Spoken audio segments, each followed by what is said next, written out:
Bonjour, je m'appelle Jean-Paul Moirot, je suis professeur de gestion en section design de mode et je travaille depuis plusieurs années sur l'intégration des dispositifs numériques dans les processus d'apprentissage et notamment les mondes virtuels.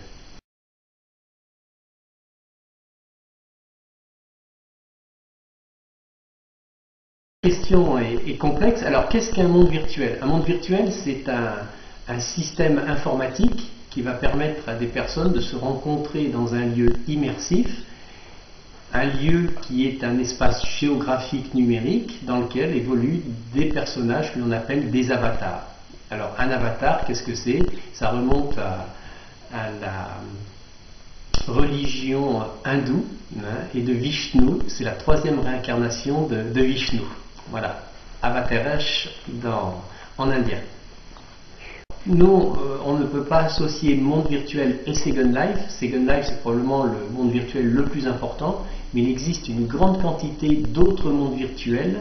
Je pourrais citer OpenSims, et puis un monde virtuel sur lequel je travaille qui s'appelle Awesome Life. Mais il y en a beaucoup d'autres.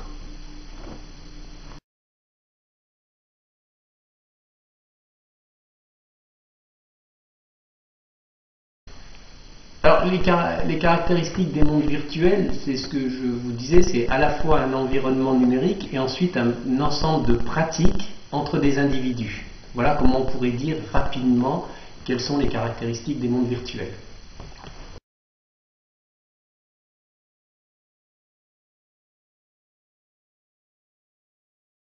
Alors là, on est sur un monde assez nouveau, puisque les applications pédagogiques ne sont pas encore très nombreuses dans les mondes virtuels, mais elles existent, elles sont nombreuses.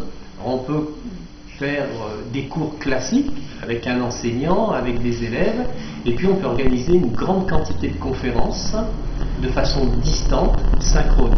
Voilà quels sont les enjeux, mais on peut aussi travailler dans la simulation. Des labos comme Linden Lab à Paris, Artesis, travaillent sur l'évolution des villes.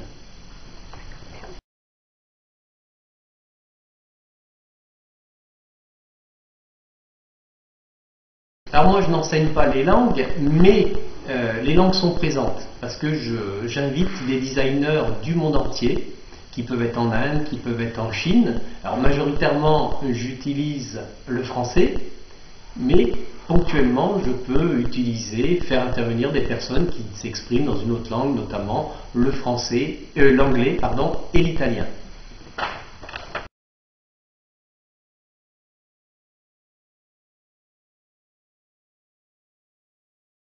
Alors, j'utilise le monde virtuel depuis 1 an et demi, en situation de cours. Je connais les mondes virtuels depuis beaucoup plus longtemps. Qu'est-ce qui a motivé le recours au monde virtuel? Déjà, le premier élément, c'est que ça permet de travailler avec des gens distants. Il n'est pas nécessaire de se rencontrer en un lieu physique, on se rencontre dans un lieu virtuel. Et comme je travaille dans un système assez globalisé, qui intègre des personnes situées dans le monde entier, ça a été l'une de mes motivations. Mais ce n'est pas la seule. La seconde, c'est que les mondes virtuels ont des aspects cognitifs qui sont très intéressants. On évacue la vidéo et on peut travailler non plus en one-to-one, mais en one-to-many, ce qui permet d'avoir 10, 20, 30, 40, 50, 100 personnes présentes au même endroit, au même instant.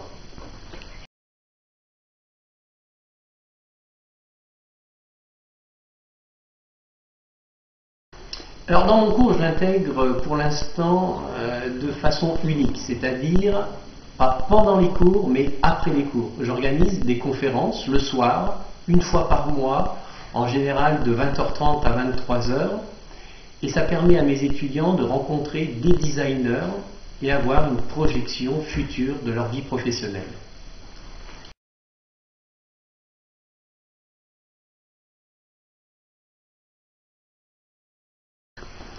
Alors je propose des tâches de présentation, intégrer des diaporamas, apprendre à dialoguer, apprendre à travailler de façon collaborative. Voilà, c'est l'essentiel du travail sur Second Life, sur Awesome Life, dans les mondes virtuels.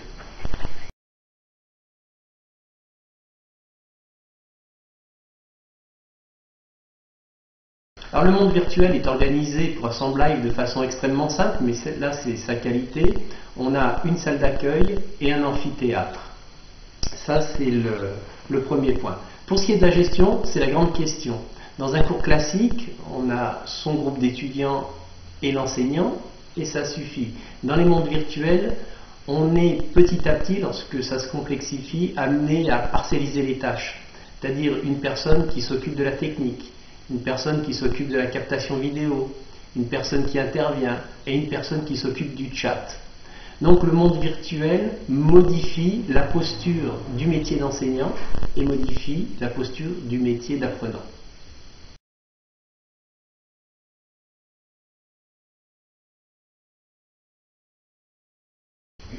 Oui, bien évidemment, comme toute intégration d'un nouvel outil, il y a des problèmes. Il faut les solutionner en amont. Alors je peux les lister. Des problèmes de navigation. Il est relativement difficile d'un premier abord à circuler dans un monde virtuel. C'est facile pour les jeunes parce qu'ils sont digital natives, ils ont joué aux Sims, donc c'est évocateur. Par contre, c'est beaucoup plus difficile pour les personnes de mon âge, la cinquantaine, qui n'ont pas cette culture numérique. Autre problème, ce sont des problèmes d'ordre cognitif. Il est très très déstabilisant pour une personne qui intervient de ne pas avoir la vision des personnes qui s'expriment. Tant et si bien que si dans la vie réelle, si je dis une bêtise, je vais voir que vous souriez. Si je dis une chose compliquée, vous allez froncer les sourcils. Dans les mondes virtuels, on n'a pas ce retour. Il est donc très très déstabilisant dans un premier temps de s'exprimer sans avoir de visu ses interlocuteurs. C'est une expérience qu'il faut pratiquer.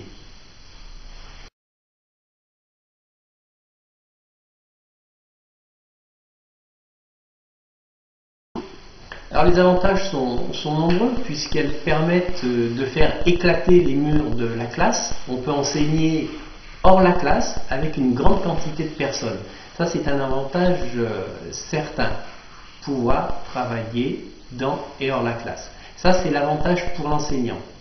Pour les étudiants, c'est de pouvoir eux aussi avoir un enseignement de chez eux, dans des mondes virtuels et la possibilité de créer des communautés de réflexion, des communautés d'apprentissage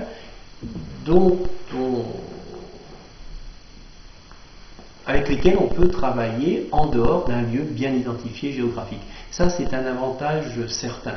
Et puis l'autre avantage, c'est qu'on peut intégrer la plupart des supports numériques de type .doc, .pdf, sans aucun problème. Et on a la possibilité donc d'intégrer ces éléments. Puis troisième élément, c'est qu'on peut effectuer des captations, on peut conserver des traces. On fait le cours, mais une personne qui aurait été absente ou une personne qui veut réécouter le cours a la possibilité de suivre ce cours en vidéo si on a pris la précaution d'assurer la captation vidéo. C'est un élément, un avantage évident.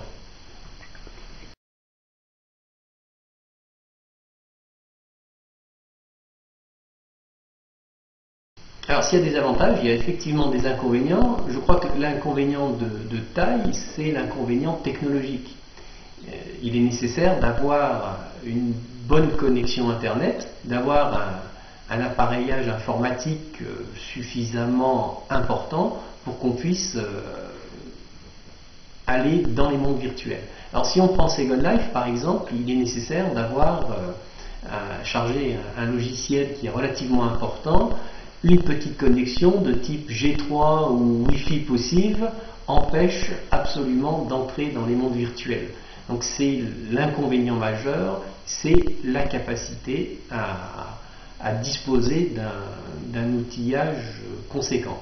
Cela dit, Second Life et Google viennent de passer un accord et il est maintenant possible d'aller sur Second Life à l'intérieur de son navigateur, ce qui n'était pas le cas pour l'instant. Alors c'est une version bêta, mais on peut penser qu'on est là à un virage dans les mondes virtuels.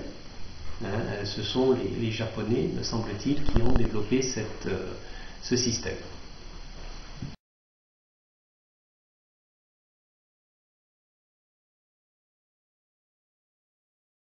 Oui, alors c'est pas un conseil, c'est plusieurs conseils. C'est Premièrement, de bricoler, d'essayer, d'aller tester divers mondes virtuels, que ce soit OpenSIF, que ce soit Second Life, que ce soit Assembly. Mais ensuite, lorsqu'il veut se lancer dans un dispositif, c'est de scénariser sa pratique, c'est-à-dire de penser l'intégration du monde virtuel dans un processus d'apprentissage. Alors je vais le résumer en 4 ou 5 points. Premièrement, c'est de penser le contexte. Si on est à l'université, si on est au lycée, si on est au collège, ce ne sont pas les mêmes contraintes. Ensuite, de penser l'intention pédagogique. Qu'est-ce que je souhaite faire avec un monde virtuel? L'enjeu, ce n'est pas de dire j'intègre un monde virtuel, c'est que vais-je en faire? Ensuite, qui sont les acteurs? Quels sont les outils? Mais là, ça sera le monde virtuel. Quelles seront les ressources attendues? Et voilà les éléments de ce scénario. Ça me paraît indispensable.